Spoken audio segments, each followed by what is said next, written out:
It's my pleasure to welcome you to the Clark Howard Show, where our mission is to serve you and empower you so you make better financial decisions in your life. If you're a new member of our community, I want to welcome you. And we serve you 5 days a week with our podcast. And every day of the year on Clark.com, our general site about your wallet, and ClarkDeals.com, where throughout the day and night, we post deals that we have curated. We're not posting pay to play. A lot of places you see out on the web, they're being paid to list particular deals. Nope, we look for the best deals for your wallet. We don't want to waste your time. We also have free newsletters for you on a variety of things that you can see at clark.com/newsletters. Today, I've got a personal story to share with you about how I fought a battle for my wallet. By the way, it took me 6 months. And later, people are so confused about the recent headlines and changes about how credit reports, credit reporting, and credit scores are going to work. And I'm going to try to clear the fog away for you. First, I want to tell you something on the cell phone front. I told you recently that AT&T, and this is all because of inflation, worries about the economy, the war in Ukraine, that AT&T is offering a plan for one person, $50 a month for cell phones, unlimited talk, text, and data. You don't get hotspot. T-Mobile followed that up by offering 2 plans for people who are modest users of cell phones. A $10 a month plan that just launched this past Friday, and apparently people are having trouble finding these, but they're real. $10 a month gets you, is for a very light volume user, 1,000 minutes, all the text pretty much you can use, but a tiny amount of data, 1 gig of data a month.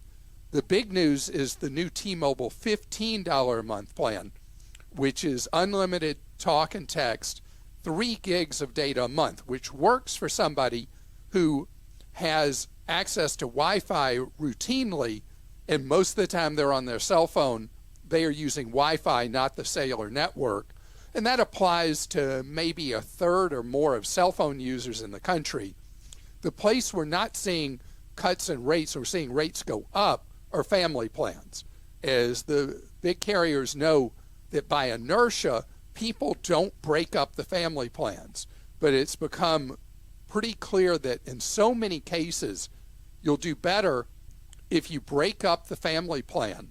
You don't have to break up with your family, just break up the family plan and put people on the different plans out there from even different providers that are the best deals in the marketplace to get that expense down every month. Speaking of T-Mobile, I've been a T-Mobile customer for a long time. At least 15 years. And T-Mobile went through a time period that in customer surveys, customer satisfaction surveys, they were really head and shoulders above their what were then 3 competitors, Verizon, AT&T, and Sprint. Now they absorbed Sprint, and they changed CEOs. And T-Mobile really seems to have lost its way with customer service, according to what you see in surveys where they've gone from the highest rated for customer service, customer satisfaction, to the lowest rated of the big 3. The company's still in denial. I read some statements recently that their execs have made to the media that show that they refuse to acknowledge the internal problems T-Mobile is having with customer service. What's funny is I've experienced a problem myself, and I may bolt from T-Mobile because of the attitudinal problems there, even though the prices I've got are really great. I've got, I think, 16 lines total on T-Mobile, and so it's a lot involved in unwinding that. But I got a new phone 7 months ago, and with it came a trade-in offer where you could trade in certain devices and get $1,000 off the new phone. So when the credit eventually posts, I only got what was going to prorate over time as a $500 trade-in credit. So that began a series of clown show kind of calls with customer no service.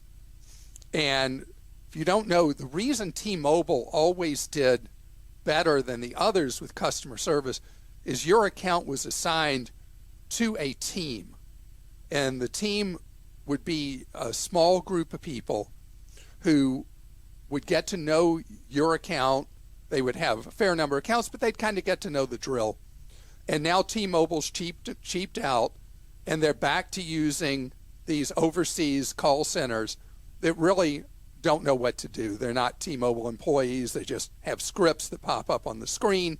They can't fix anything. This goes on, hour after hour, call after call. I go to T-Mobile stores, and what blew my mind is I went to one and talked to the manager, and she said, I see you're supposed to have this credit. We're not allowed to fix it. I'm like, oh my goodness. So I pulled a trick that I have talked to you about before that has generated a lot of both positive and negative feedback. I filed a complaint at bbb.org. T-Mobile's complaints go to Seattle and the Better Business Bureau in the Seattle area.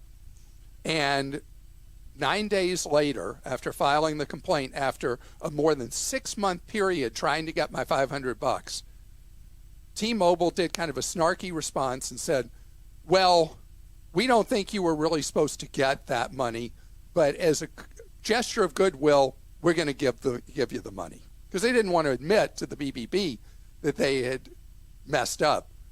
But the beauty of it is that what I couldn't get resolved, trying every technique I knew, in over 6 months, the Better Business Bureau, by sending it where it actually went to an actual real T-Mobile employee in the Seattle metro area where they're based, suddenly something that had been unresolvable got solved. Now, is it going to help every time with every situation? No.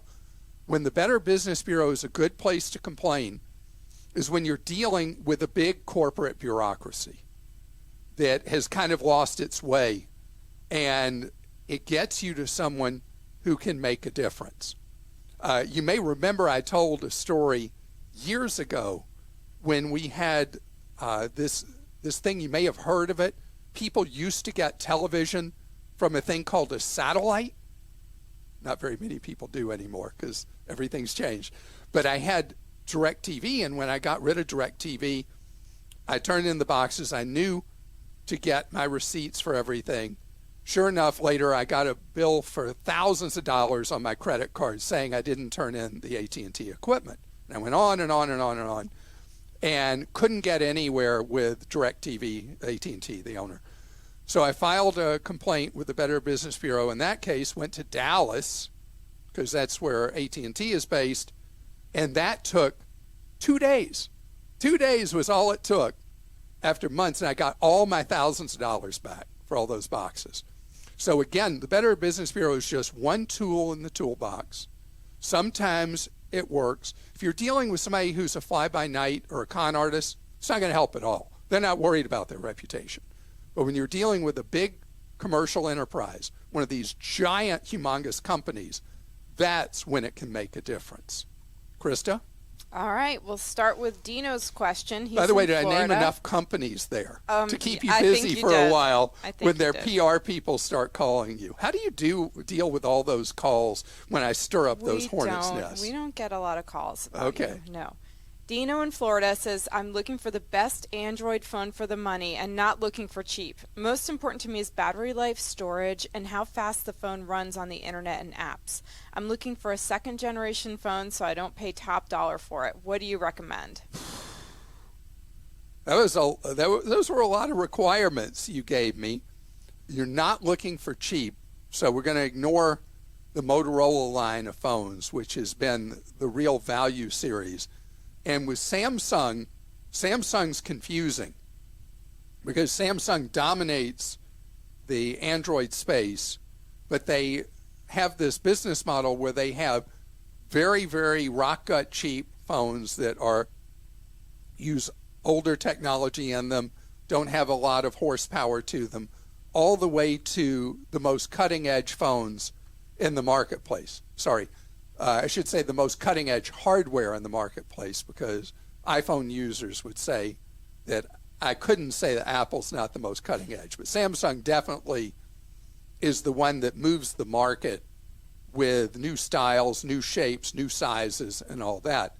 So if you look at Samsung and you go back one generation, as an example, you have an S21 Ultra that was a very expensive phone when it was the flagship for Samsung, and now is a generation old.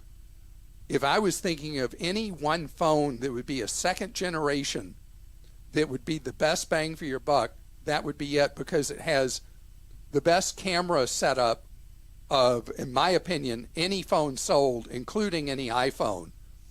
Do you use the 100x zoom at all? Rarely, but so you can. the thing about the 100x zoom is things you can't see with your naked eye, the camera can see for you. It may not be the clearest image, but you can see things at a tremendous distance. I've played with that phone, and it seems like you see better with it long distance than you do with a good set of binoculars. And the pictures are extraordinary. Battery life is good, I would say. I use the battery saver generally, but it doesn't run out by the end of the day for me, using it from 7 a.m. until 10 p.m. Very generally. fast processor. And because it is a generation back, you'll find better deals on it. So if I thought of any Android out there, that one would be my favorite. Now, do you use Samsung's operating overlay, or do you use one of those third-party? I use Samsung's. A lot of people find Samsung too complicated, too confusing, and there are these overlay programs you can put on a Samsung that make it simpler to use, and you may find that one of those is useful to you. And you would always say a Pixel, probably, also. I was going to say, because Dino did specifically say how fast the phone runs on the internet and apps, and Google just strips all of the junk out, and so it is faster, I feel, the Pixel phones, and those are great. Pixels are very fast, and people find that the best combination of price and value on the Pixels are the ones that are A's. So they come out with a new flagship, and then they come out with the discounted version, usually several months later, that is an A. I guess they're at 5A now, or 6A? I'm not sure. I think it's 6. 6A. So you should find that that's going to give you good camera, but as Christa said, the fastest phone you could use, particularly in the Android space. Daryl in Alabama asked a question that was actually asked a few times in the last month or so. Is there a single company I can use to temporarily unfreeze my credit? Okay, this has frustrated me so much that the Congress, in its wisdom, when it required credit freezes to be universal in the United States and free, they're optional, but they're universal and free, they did not require that there be a simplified procedure to freeze and thaw. So you actually have to go to each of the 3 credit bureaus' sites and do the thaw when you need to do so, unless you know specifically which bureau a particular bank pulls from, or credit card company, or cell phone company, or utility company, or whoever company where you're having to temporarily thaw your credit. So the good news is that so many people have their credit frozen now that the 3 credit bureaus have put some thought into it, and they've made it much more streamlined to thaw your credit. And the last time I had to do so was in December for some real estate my wife and I were buying. And the 3 bureaus, I was able to thaw all 3, combined time, less than 5 minutes. So something that used to be just pull your hair out time it doesn't have to be anymore. And the biggest change that happened was credit freeze has been around in one form or another, starting first in the state of California, I don't know, 15 years ago, long time ago. And people kept losing their secret codes. So Equifax, TransUnion, and Experian have come up, for the good and the bad, they've come up with new procedures that no longer require the secret code, the unique secret code, to thaw your files. The bad of that is that if a criminal knows enough about you, or if it's a family member or friend, sometimes involved with identity theft, they will probably be able to crack the system and thaw your credit impersonating you. So far, though, we've only heard that maybe once from a question posted where somebody came in behind them who was in their household and thawed their credit and applied for credit as if they're in them. So that is a fairly not common thing. It's an uncommon event. And so credit freeze, though, if you've not done so, is great to do because it protects you from people applying for credit as if they're you, which is something that will happen eventually to you if you don't have your credit frozen. It affects none of your existing credit. And speaking of credit freezes, coming up, as I mentioned earlier, there are big changes coming to how credit reports, credit scoring, and how things show up on your report, how that works, is changing later this summer. And I want to tell you how it is actually going to work, because I can tell by the questions people are asking, it's as clear as mud.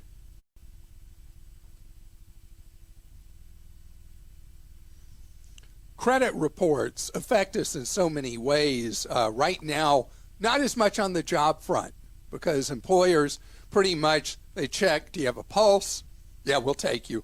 But when people were not in such demand for jobs, a lot of people would not get a job because of negative information on their credit report. What you pay for auto or homeowners insurance based on what's on your credit report. There's a unique scoring system used for things like applying for a car loan, applying for a mortgage, specialized reporting services, and all the rest.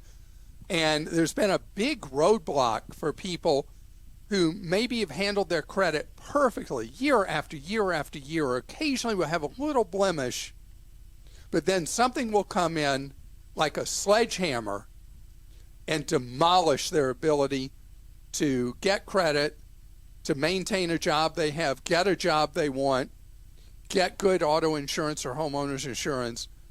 There are a variety of factors that are controlled by the reports or the three-digit scores.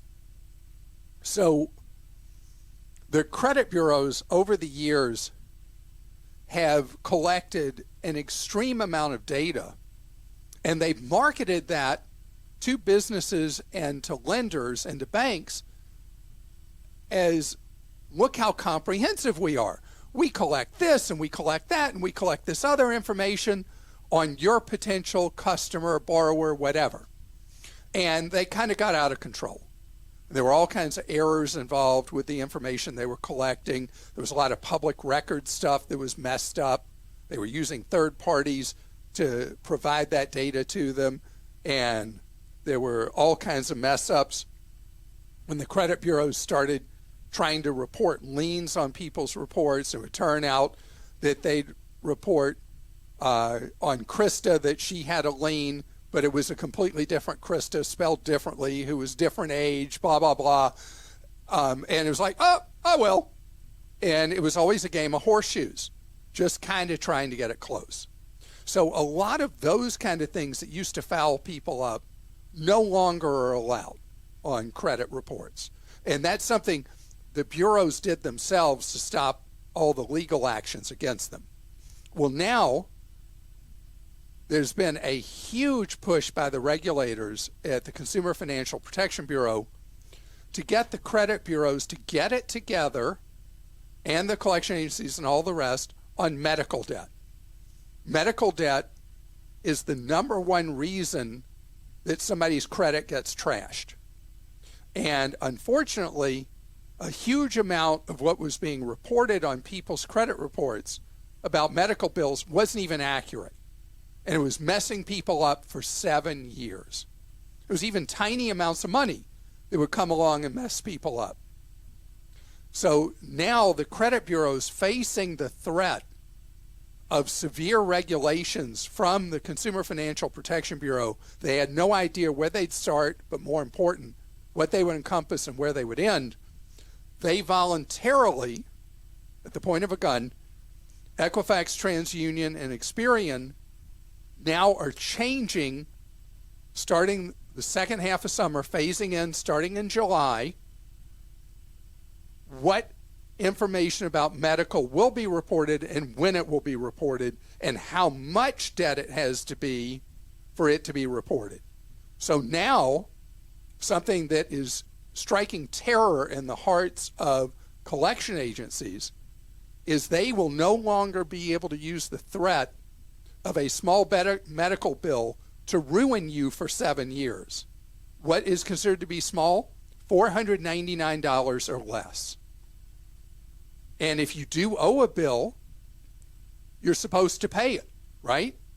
And there are circumstances that if you just ignore a bill and you tell them to get lost, that can ultimately end up on your credit. But that's just one part of it, because the shocking thing is we're close to 2/3 of all collections efforts in the United States being for medical debt. 2/3. And so you have this situation where people who are very careful, take good care of their bills and all that, and maybe have health insurance, and a doctor's office or a lab or somebody will send a bill to, let's say, an old address for you. Something like that. Never makes it to you. And then they just assume you ignored them. They turn it over to a collector, and the collector gets to have fun trying to ruin your life, but no more. Because now, once that bill shows up, even if it's larger than that, if you know that the bill's there, you recognize it as a legitimate bill, you're going to be able to pay it, and then that will not show up on your file anymore. Where in the old days, which are actually today, because this stuff doesn't go into effect until later this year, that will not show up anymore. It will vanish like it was never there and no longer hurt your credit. So basically, that year is your get out of free jail card. You will have a year, even if it's a legitimate medical debt and you just don't have the money right now, you get it taken care of in a year, it will not harm you in the future like it would in the past. And I'm giving you just a little brief look at the changes coming.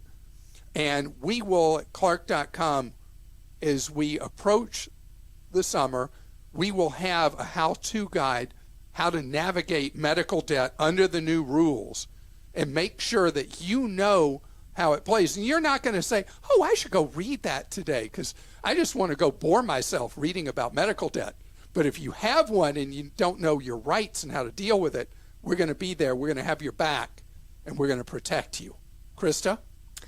Okay, this is from Michael in North Carolina. Clark, I'm a season ticket holder for the world champion Braves. I live in North Carolina, so I have to resell the majority of games on StubHub. I received notice from StubHub that my 2022 sales will be reported to the IRS.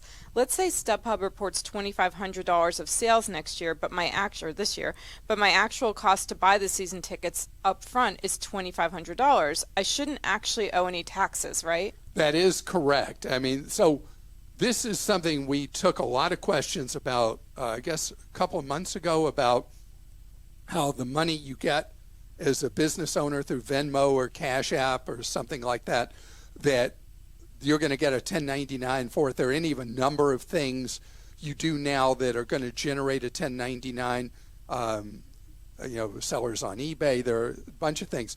Just because you get the 1099 doesn't mean you owe any money. In this case, where Michael has these season tickets, as long as he doesn't net a profit from them, there's no tax consequence. And it's just like a gambler. So if you're a gambler like you are, Christa, Yes. and you win a lot of money, No. I don't know, I've watched you lose money before in a casino. Anyway, I'm embarrassing you. Anyway, if you have all your losses as well that you've had over the years, you can offset, and there's no tax. It's like people with lottery tickets. You know, the lottery is set up, the house wins most of the time, but if you're a regular player of the lottery, keep all your losses, because generally you will be able to set off everything you paid for them against when you do hit that lucky ticket and you win that money, that can be an offset. Not that you're recommending anyone play the lottery. I never recommend anybody play the lottery. You know, they'll have those giant jackpots and people lining up to buy tickets. Never this guy. All right. Not going to happen. This is from Bella in Oregon. As a landlord of a single-family house, my tenants now wish to pay me electronically, either through a pay app like Venmo or through the bank. Are these pay apps safe, and do they charge me to use them? And how would I take their payments to my account from theirs? Okay, so if you receive payments, this is like almost tied in with the last question. If you receive payments through one of the payment apps on a regular basis, they may charge you to receive those payments. It can be like 1.9% or something. And that's even without, that's them paying from their checking account or savings account to you. You would still potentially have to pay somewhere close to 2%. If you take credit cards, then that's on top of it. If somebody wants to pay you electronically, the best way for you is for them to set up automatic bill pay, which pretty much every credit union and bank, and obviously every online bank offers, typically for free. Very unusual, you have to pay for it. And it just sets up to pay the rent automatically on the first day of the month or whatever date it is. Costs you nothing and costs them nothing, and you don't have to make that phone call, hey, where's my rent, where's my rent? That's the easiest. Now, the other thing is they can potentially pay by ACH, and that means you would be disclosing your checking account number and routing number to your tenant. Makes me very uncomfortable for you to do that. So I think electronic bill pay is my favorite way for them to pay you. Oh, they also have to have your information to pay electronic bill pay. Well, the bill pay usually will send a check if you're not doing it through ACH. So yeah, that's right. But they don't have to deal with it. So they just have to have your name and address, phone number, and then you get the automatic payment the first day of each month. As a landlord over the years, that's how I've been paid as far back as I can remember. I have my tenants pay me by automatic bill pay, electronic bill pay from their credit union or bank account. And Jarvis in Arkansas wrote, are you an Amazon Prime member? If so, have you noticed the 2-day shipping is gone? On some low-price items, you have to spend $25 to get fast shipping. I've been a member for 12 years and I will not be renewing my membership if it continues this way. Okay, so what's going on with Prime? The way the fees are charged on Prime to their third parties, and most merchandise that you buy on Amazon is sold by third parties. There are different fees that Amazon charges merchants for different levels of service that Amazon may provide. And so a lot of merchants have made the decision that the fee schedule they face from Amazon for being part of Prime delivery isn't worth it to them. So they are now not part of Prime for a lot of the products they sell, a lot of the third parties, and your delivery will be significantly slower in many cases. And if you want them to get it to you in a hurry, you have to pay a charge to do so, or as you mentioned, you have to meet the purchase threshold. It is a maturing process at Amazon, where Amazon for a long time was just trying to build market share. And now Amazon is all about making the money. And that's why one thing I want you to do when you're looking at buying something that's a smaller item from an independent seller, please check other outlets. Check eBay when you're looking to buy something versus Amazon. and check Walmart Plus versus Amazon as well. And you may decide that things are available at equivalent prices or cheaper in other outlets. If you find that other places are able to meet your needs and you're not having to pay a big delivery charge, maybe you rethink paying the much higher fee with the new price increase from Amazon Prime. Yep. And I want to make sure I read this from Ashley in Florida. I just thought this was pretty cool. She said, she gave me permission to read this to you. Did you know that you're my therapist? I wanted to reach out and let you know how much you've helped me the last couple of years. 2 years ago, several big life changes happened at the same time, and they were all very hard to cope with. For the first time in my life, I started struggling with major anxiety and depression. I tried everything I could to get my mind in a better place, but nothing was working. I just couldn't get out of my own head. Then one day on the way home from a road trip, I found myself listening to a podcast my husband was playing, Enter Clark Howard. I noticed that because I had absolutely no idea what any of the things you were talking about were, I was focused on listening and not on my own thoughts. Since that day, I've listened to your podcast every day on my runs. Turns out all I needed was a little Clark to get my focus off situations I couldn't change and to focus on things I could. You were truly a lifesaver for me, and I'll be forever grateful. I don't even know what to say, Ashley. I'm so glad that for you, I was like a meditation, and that I was able to help you find inner peace. I think is absolutely great. It's always humbling to hear when I've affected somebody in a positive way.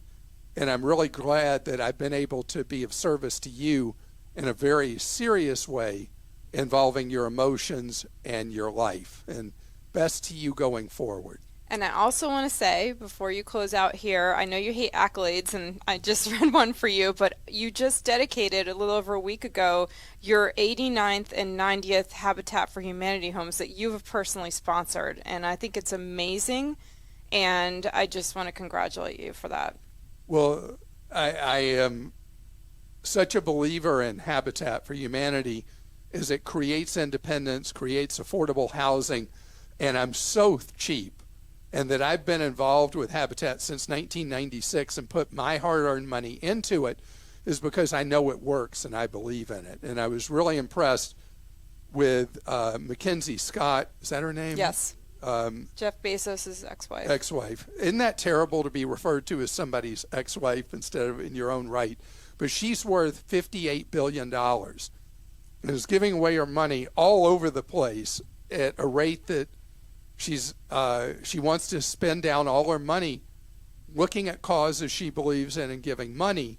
And she gave almost $500 million collectively to Habitat affiliates around the United States. I don't know how she picked the one she gave money to, but Habitat is a solution of many things in society, dealing with neighborhoods that have gone on hard times, rehabbing them by bringing in new homes, making homes affordable for people who might not be able to afford to buy a home at regular market prices.